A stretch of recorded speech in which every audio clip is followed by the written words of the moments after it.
Hello. How are you? Well, I hope everyone is having a blessed day today. As for me, I'm doing just fine.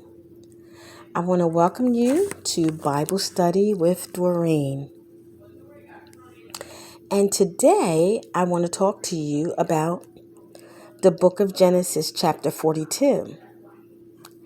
Previously, we talked about chapter 41, and in that chapter, we learn that Joseph interpreted Pharaoh's dreams.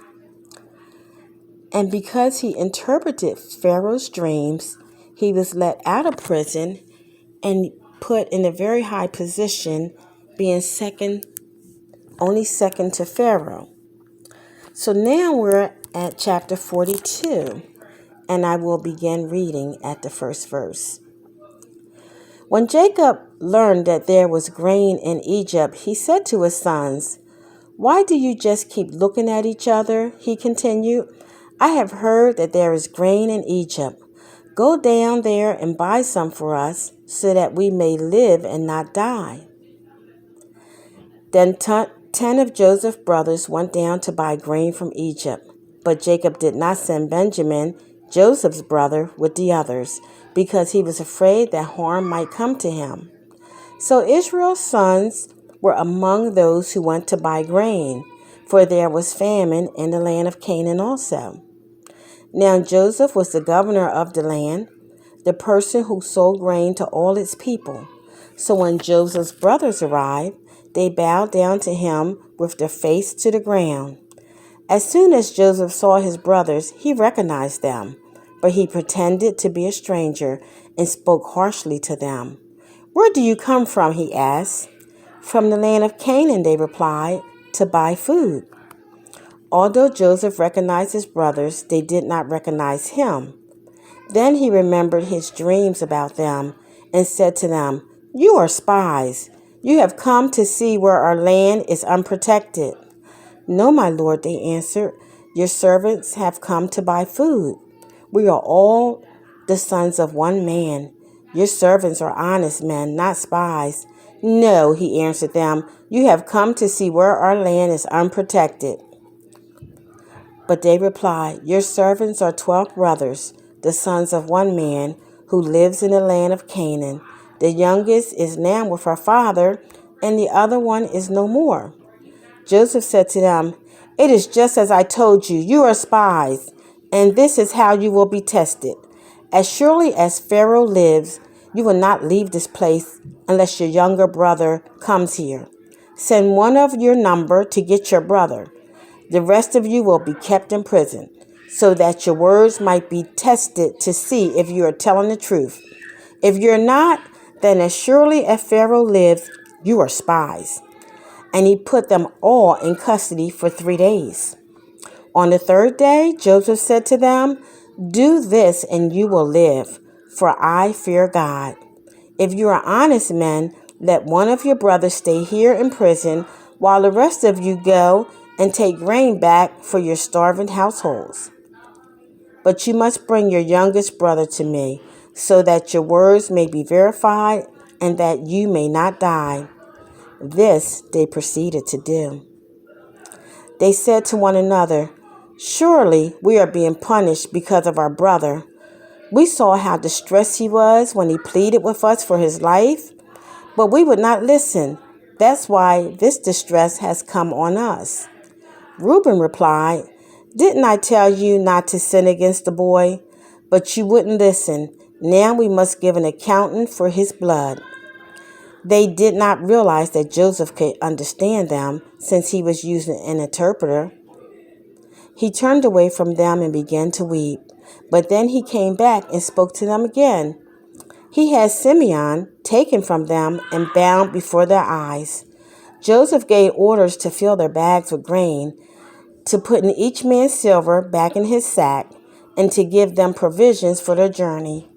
After this was done for them, they loaded their grain on their donkeys and left. At the place where they stopped for the night and to open their sack to feed their donkey, he saw his silver in the mouth of his sack. "My silver has been returned," he said to his brothers. Here it is in my sack." Their hearts sank, and they turned to each other trembling and said, "What is this that God has done to us?" When they came to their father, Jacob, in the land of Canaan, they told him all that had happened to them. They said, "The man who was lord over the land spoke harshly to us and treated us as though we were spying on the land. But we said to him, 'We are honest men, we're not spies.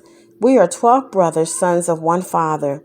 One is no more and the other, the youngest, is now with our father in Canaan.' Then the man who is lord over the land said unto us, 'This is how I will know whether you are honest men. Leave one of your brothers here with me, and take food to your starving households and go. But bring your youngest brother to me, so I will know that you are not spies, but honest men. Then I will give your brother back to you, and you can trade in the land.' And they were emptying their sacks. There in each man's sack was his silver in the pouch. When they and their father saw the money pouches, they were frightened. Their father Jacob said to them, 'You have deprived me of my children. Joseph is no more, and Simeon is no more, and now you want to take Benjamin? Everything is against me.' Now Reuben said to his father, 'You may put both of my sons to death if I do not bring back to you.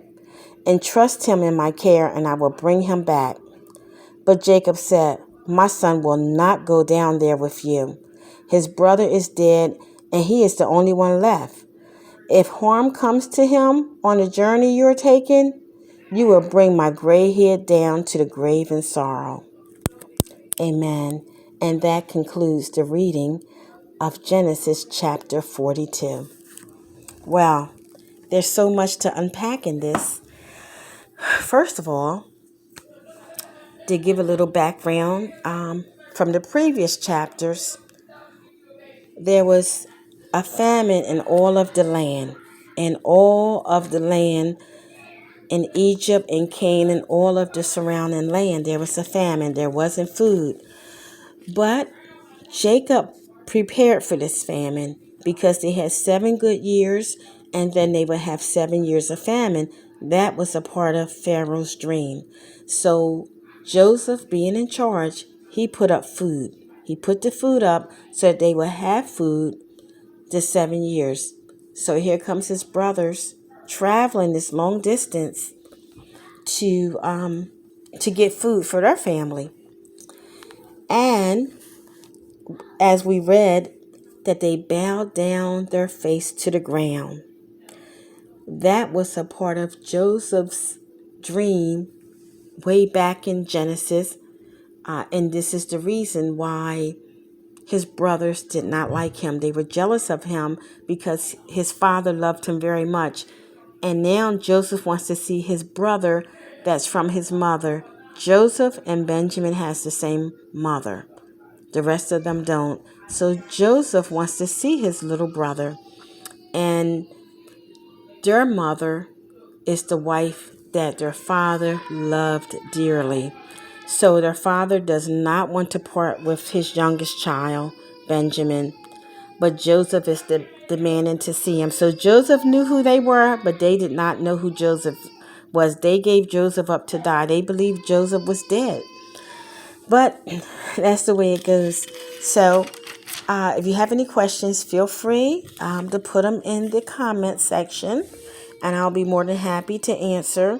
And then we're going to go to chapter 43 pretty soon, in a day or so. And I look forward to talking to you again. Have a blessed day and take care. Bye-bye.